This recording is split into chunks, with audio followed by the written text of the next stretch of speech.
To be a world champion is a dream. Yes, for Gary Player. Everybody must have that dream, but too many people just rely on the dream. The dream is not good enough. You've got to fulfill it by hard work and dedication. I do lots of these. You've got to do more than the next opponent to fulfill that dream.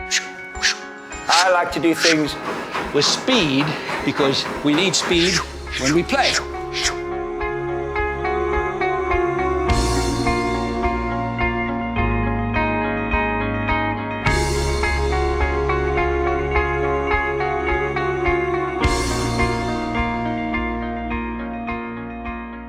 All of my friends are my age, most of them are dead.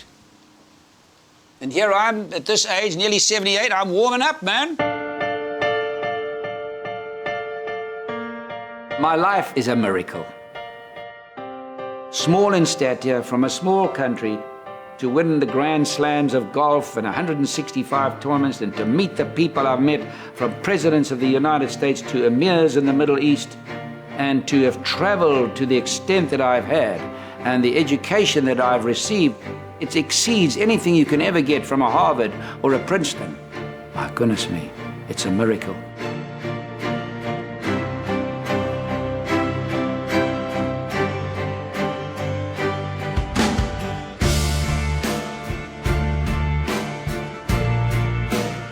We traveled, my wife and I, with 6 children, 40 hours to South Africa to here, stopping 4 times. No disposable diapers, etc. No courtesy cars to meet you at airports and things that are happening today. So it was a very different world. Be a good boy. See, do your exercises. See your push-ups? You too, Wayne boy. Many players won in America. They couldn't play worth a damn outside of America. I wanted to win everywhere in the world because that's the ultimate test, to see if you can get off a plane and go and beat people in their home country.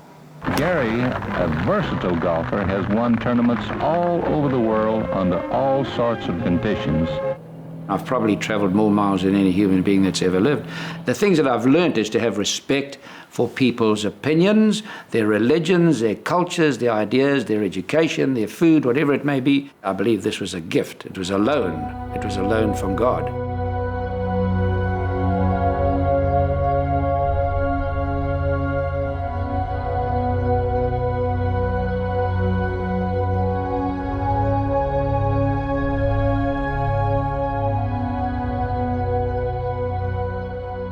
I always knew I was the fittest, and that was a great comforting thought. When I first came to this great country, the United States, I'd already started exercising, because when my brother went to war, he stood there, and vividly I can remember him saying, "Promise me you'll exercise for the rest of your life. You want to be a professional sportsman, you've got to be stronger."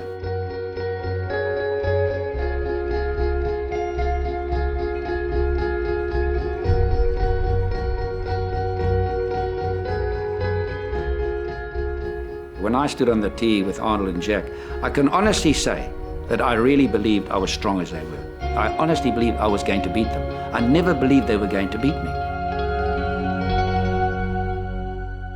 Can you imagine how I feel when I go to the tour, the regular tour, and I go and I see this gymnasium on the tour, and I think, I think I was largely responsible for that, because I started to do all these exercises and do the weights, and it was a no-no.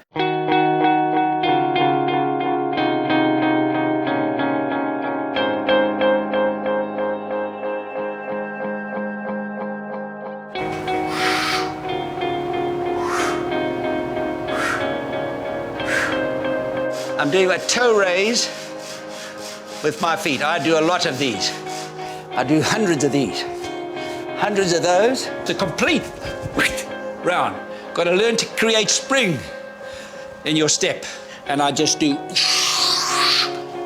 for the lower back. Keeping your knees bent all the time.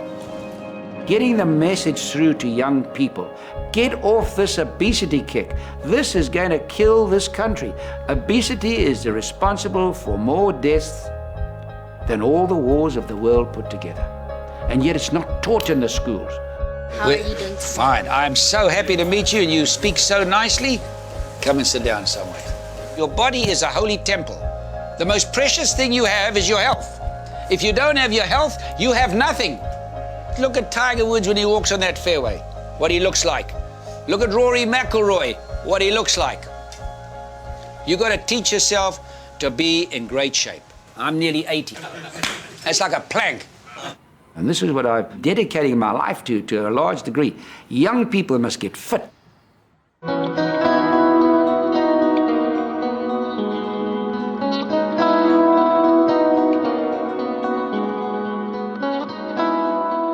The most important thing in golf is how you start your downswing. Watch the body, watch the hips. See how you rotate them? That's the thing you've got to learn to do. Watch the waist now, guys, watch the waist. Don't touch that, it's very hot, very hot. I never ever looked at myself and said, my dream is fulfilled. That's right, Bob. Oh, well done, man. The worst word I've ever heard in my life is retire. I look at people at my age, they don't have any desire left, they're rotting away. They're not living, they're existing. You've got to try and keep that young element and that ambition forever. I've achieved an awful lot, but there's an awful lot that I still would like to achieve. You arrive as dust and you go out as dust. So I just hope when I go up there that there's really a good golf course and I can be the head pro there. But I'm not in a hurry to tee off.